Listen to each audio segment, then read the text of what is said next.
Rail হাসপাতালের bathroom থেকে রেলকর্মীর দেহ উদ্ধার। উচ্চ আধিকারিকদের বিরুদ্ধে বিক্ষোভ রেলকর্মীদের। অন্ডালের পূর্ব রেলওয়ে অন্ডাল হাসপাতালের ঘটনা এটি। পরিবারের অভিযোগ, মানসিক নির্যাতন করা হয়েছে সেই ব্যক্তিকে। পরিবারের পক্ষ থেকে যে অভিযোগ করা হচ্ছে যে মানসিক ভাবে অত্যাচার করা হয়েছে সেই ব্যক্তিকে এই অভিযোগ করা হচ্ছে। তার পরিবারের পক্ষ থেকে রেল হসপিটালের বাথরুম থেকে রেলকর্মীর দেহ উদ্ধার।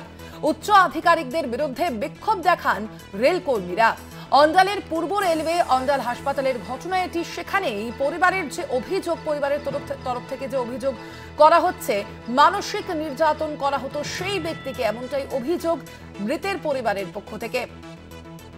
রেল হসপিটালের বাথরুমের থেকে এক রেলকর্মীর দেহ উদ্ধার হয়েছে। আরো বিস্তারিত জানবো, তাপস প্রতিনিধি রয়েছেন ফোন লাইনে। তাপস, কি জানা যাচ্ছে, কিভাবে এই রেলকর্মীর দেহ উদ্ধার হয়েছে? রেলকর্মীরা, অন্যান্যরা যারা রয়েছেন সেখানে, তাদের কি বক্তব্য এবং সেই মৃতের পরিবারের পক্ষ থেকেই বা কি বলা হচ্ছে? দেখো সোনালী, ঘটনাটি মর্মান্তিক। যেটা পারিবারিক এবং তার স্ত্রী যেটা জানাচ্ছেন যে মৃত্যুঞ্জয় বাবু যিনি আত্মহত্যা করেছেন রেল হসপিটালের ভেতরে, তার স্ত্রী অভিযোগ করছেন যে প্রতিনিয়ত যে রেলের উচ্চতরণ যারা আধিকারিক রয়েছে তারা নানান ধরনের ভাবে টর্চার করতো, মানসিক এবং শারীরিকভাবে টর্চার করতো। রেলের যেটা নিয়ম 8 ঘন্টাকে 12 ঘন্টা ডিউটি করা, তার পরিবর্তে হয়তো 20 ঘন্টা 30 ঘন্টা ডিউটি করানো হতো।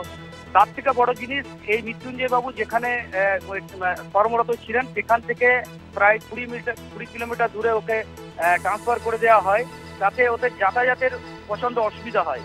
অসুবিধার ফলে তিনি ঠিক মতো ডিউটিও করতে পারতেন না এবং টাইম মতো যদি ছুটি চাইতো তো সেই ছুটিও দিত না রেল আধিকারিকরা।